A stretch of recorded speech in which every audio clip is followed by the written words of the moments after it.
Hi Vijay, hello ma'am. ಏನ್ ಮಾಡ್ತಾ ಇದ್ದೀರಾ? ಮ್ಯಾಮ್ ಆಟೋ ಕ್ಯಾಡ್ ಅಲ್ಲಿ 4 ಪ್ಲಾನ್ ಮಾಡ್ತಾ ಇದೀನಿ. ಓಕೆ, ನೀವು ಆಟೋ ಕ್ಯಾಡ್ ಅಲ್ಲಿ ಏನೆಲ್ಲ ಪ್ರಾಜೆಕ್ಟ್ ಮಾಡಿದ್ದೀರಾ ಅಂತ ಎಕ್ಸ್ಪ್ಲೈನ್ ಮಾಡ್ತೀರಾ? Yes ma'am. Ma'am auto CAD ಅಲ್ಲಿ ಮೈನ್ ಆಗಿ ಸೆಕ್ಷನ್ ಮಾಡಿದೀವಿ, ಸೊ ಸ್ಟೇರ್ ಕೇಸ್ ಮಾಡಿದೀವಿ, ಸೊ ಎಲಿವೇಶನ್ ಮಾಡಿದೀವಿ. ಅದು ಬಿಟ್ರೆ ಫ್ಲೋರ್ ಪ್ಲಾನ್ ಒಂದು ಮಾಡಿದೀವಿ and column layout, grids and levels ಮತ್ತೆ ಬೀಮ್ ಲೇಔಟ್, ಫುಟ್ಟಿಂಗ್ಸ್ ಮಾಡಿದೀವಿ ma'am. Okay, so auto CAD ಅಲ್ಲಿ ನಿಮ್ಗೆ ಯಾವ ತರ ಟೀಚಿಂಗ್ ಇದೆ ಇಲ್ಲಿ? ಮ್ಯಾಮ್ ಕ್ಯಾಸ್ಪ್ರೋ ಟ್ರೈನಿಂಗ್ ಸೆಂಟರ್ ಅಲ್ಲಿ ಅಡ್ವಾನ್ಸ್ ಲೆವೆಲ್ ಆಗಿ ಟೀಚಿಂಗ್ ಇದೆ ಮ್ಯಾಮ್.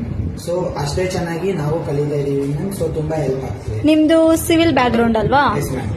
ಓಕೆ, ಯಾವ ತರ ಯೂಸ್ ಆಗ್ತಿದೆ ನಿಮ್ಗೆ ಸಿವಿಲ್ ಅಲ್ಲಿ ಆಟೋ ಕ್ಯಾಡ್ ಕಲ್ತ್ಕೊಂತ ಇರೋದು? ಸ್ಟೂಡೆಂಟ್ಸ್ ಏನ್ ಹೇಳಕ್ ಇಷ್ಟಪಡ್ತೀರಾ? ಮ್ಯಾಮ್ ಸಿವಿಲ್ ಬ್ಯಾಕ್ ಗ್ರೌಂಡ್ ಆಗಿರೋದ್ರಿಂದ ಸಿವಿಲ್ ಅಂತಲ್ಲ ಮ್ಯಾಮ್, ಯಾರಾದ್ರೂ ಆಟೋ ಕ್ಯಾಡ್ ಕಲಿಬೇಕು ಅಂತ ಇಂಟ್ರೆಸ್ಟ್ ಇರೋರು ಸೊ ಕ್ಯಾಸ್ಪ್ರೋ ಟ್ರೈನಿಂಗ್ ಸೆಂಟರ್ಗೆ ವಿಸಿಟ್ ಮಾಡಬಹುದು ಮ್ಯಾಮ್. ಇಲ್ಲಿ ಅಡ್ವಾನ್ಸ್ ಲೆವೆಲ್ ಅಲ್ಲಿ ತುಂಬಾ ಚೆನ್ನಾಗಿ ಟೀಚರ್ಸ್ ಅಷ್ಟೇ ವೆಲ್ ಟ್ರೈನ್ ಆಗಿದ್ದಾರೆ. ಸೊ ಅಷ್ಟೇ ಚೆನ್ನಾಗಿ ಟೀಚಿಂಗ್ಸ್ ನ ಮಾಡ್ಕೊಂಡು ಕೊಡ್ತಾರೆ ಮ್ಯಾಮ್. ಸೊ ನಾವು ಈಸಿಯಾಗಿ ಕಲ್ತ್ಕೊಬಹುದು. Okay, thank you. Thank you.